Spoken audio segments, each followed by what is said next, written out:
আচ্ছা, আমাদের এই রোজকার দৌড়ঝাঁপের জীবন আর মনের গভীরে থাকা এক অন্যরকম জগতের স্বপ্নের মধ্যে যে একটা টানাপোড়েন চলে, সেটা কি কখনো খেয়াল করেছেন? আজ আমরা ডব্লিউ.বি. ইয়েটসের এক অসাধারণ কবিতার মধ্যে দিয়ে মানুষের এই চিরন্তন সংগ্রামের একেবারে গভীরে যাব। তো এই যাত্রায় আমরা প্রথমে কবি ইটসকে একটু চিনে নেব, তারপর তার স্বপ্নের জগৎ মানে ফেরিল্যান্ডে ডুব দেব, আর সবশেষে দেখব যে এই স্বপ্নটা আমাদের নিজেদের জীবন নিয়ে আসলে কি বলে। চলুন তাহলে শুরু করা যাক। উইলিয়াম বাটলার ইয়েটস এমন একজন কবি যিনি ছিলেন দুটো ভিন্ন যুগের মধ্যে একটা সেতুর মতো। একদিকে তিনি ছিলেন পুরনো রোমান্টিক কবিদের মতো আবেগ, প্রকৃতি আর আধ্যাত্মিকতার পূজারী, কিন্তু অন্যদিকে তিনি লিখছিলেন এক নতুন আধুনিক যুগে, যখন এসবের কদর কমে আসছিল। ভাবা যায় আয়ারল্যান্ডে জন্ম নেওয়া এই মহান কবি ১৯২৩ সালে সাহিত্যে নোবেল পুরস্কার পান এবং তিনি ছিলেন প্রথম আইরিশ লেখক যিনি এই সম্মানটা পেয়েছিলেন। তার পুরো জীবনটাই কিন্তু কেটেছে আইরিশ সংস্কৃতি আর তার আধ্যাত্মিক শিকড়ের সন্ধানে। বিশেষ করে আয়ারল্যান্ডের যে প্রাচীন লোককথাগুলো আছে সেগুলোর প্রতি তার একটা গভীর টান ছিল। তো ব্যক্তি ইয়েটসের কথা তো হলো, এবার চলুন তার কবিতার একেবারে কেন্দ্রে থাকা একটা ধারণার দিকে নজর দিই। সেই ধারণাটা হলো ফেরিল্যান্ড বা পরীর দেশ, যা তার প্রথম দিকে লেখাকে ভীষণভাবে প্রভাবিত করেছিল। দেখুন, এই ফেরিল্যান্ড কিন্তু আক্ষরিক অর্থে কোনো পরীর দেশ না। ইয়েটসের কবিতায় এটা আসলে একটা প্রতীক, একটা আত্মিক জগতের প্রতীক, যেখানে শুধু শান্তি, ভালোবাসা আর অনন্ত সৌন্দর্য আছে। আমাদের এই চেনা জটিল পৃথিবীর ঠিক উল্টো একটা জগৎ, আর আমাদের আত্মা যেন ঠিক সেখানেই পৌঁছাতে চায়।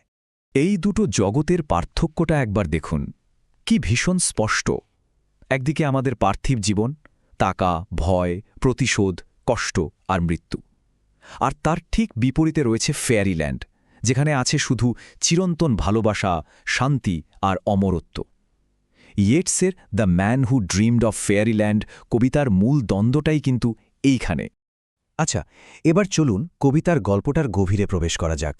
আমরা কবিতার প্রধান চরিত্রের জীবনের 4টে আলাদা আলাদা পর্যায়ে যাব আর দেখব কিভাবে প্রকৃতি তাকে বারবার সেই অন্য জগতের কথা মনে করিয়ে দিচ্ছে।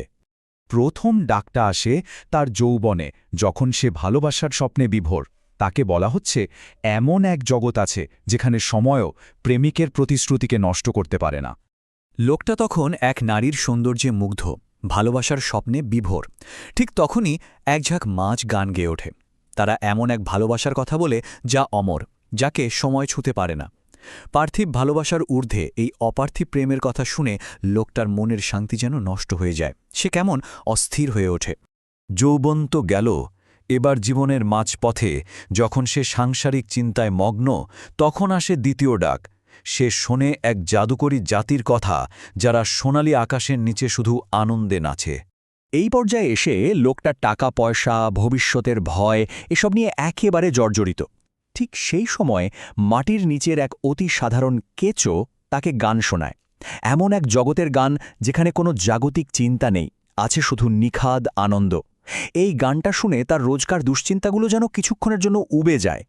এবার জীবনের প্রায় শেষ ভাগ, মনে তার প্রতিশোধের আগুন। তখন আসে তৃতীয় ডাক। সে এমন এক জাতির কথা শোনে যাদের সুখ কোনো ঝড় বা অন্ধকার কিছুই নষ্ট করতে পারে না। ভাবুন তো, লোকটা যখন শত্রুদের বিরুদ্ধে প্রতিশোধের ছক কষছে, ঠিক তখন একটা ঘাসের ফলক তাকে ফেরিল্যান্ডের পরম শান্তির গান শোনাল। আর সে গান শুনে তার সব রাগ, সব প্রতিশোধের ইচ্ছে এক নিমেষে হাওয়ায় মিলিয়ে গেল। সে হয়তো বুঝতে পারল আসল শক্তি আসলে শান্তিতে, প্রতিশোধে নয়। তো এই যে 3টে ঘটনা আমরা দেখলাম, এর মূল কথাটা কি? চলুন কবিতার একেবারে সংঘাতের দিকে তাকাই। আমাদের এই পার্থিব জীবন বনাম সেই অমর আত্মিক জগতের দ্বন্দ্ব। তাহলে মূল বিষয়টা কি দাঁড়াচ্ছে? এটা হলো আমাদের জাগতিক চাহিদা আর আত্মার এক গভীর আকাঙ্ক্ষার মধ্যে এক নাছোড় বান্দা লড়াই। মানুষের জীবনটা তো ভালোবাসা, লোভ, রাগ আর মৃত্যুর মতো কষ্ট দিয়েই গড়া। কিন্তু প্রকৃতি যেন বারবার তাকে মনে করিয়ে দেয় যে এর বাইরেও কিছু একটা আছে। আত্মা মুক্তি চায়, কিন্তু শরীর এই বাস্তবতায় আটকা পড়ে থাকে। এবার আমরা কবিতার একদম শেষ পর্যায়ে চলে এসেছি। যে মানুষটা সারা জীবন ধরে এই ডাক শুনেও কখনো সাড়া দিল না, তার শেষ পরিণতিটা কি হল? এত ঝড়ের পর, এত টানাপোড়েনের পর মৃত্যু কি শেষ পর্যন্ত তাকে শান্তি দিতে পারল? কবিতার উত্তরটা কিন্তু খুবই সোজা সাপটা আর ভীষণ দুঃখের। লোকটা কবরেও কোনো শান্তি খুঁজে পেল না।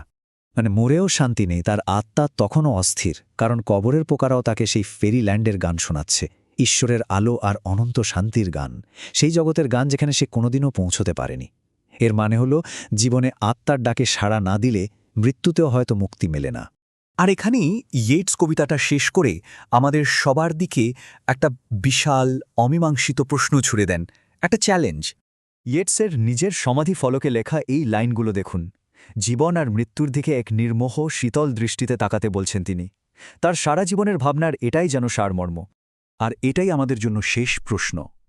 যদি আমরা আমাদের ভেতরের এই ডাকটাকে, এই গভীরতর অর্থের খোঁজকে সবসময় উপেক্ষা করে চলি, তাহলে তার আসল মূল্যটা কি? ইয়েটসের কবিতা আমাদের এই প্রশ্নটা নিয়ে ভাবতে বাধ্য করে ছেড়ে দেয়।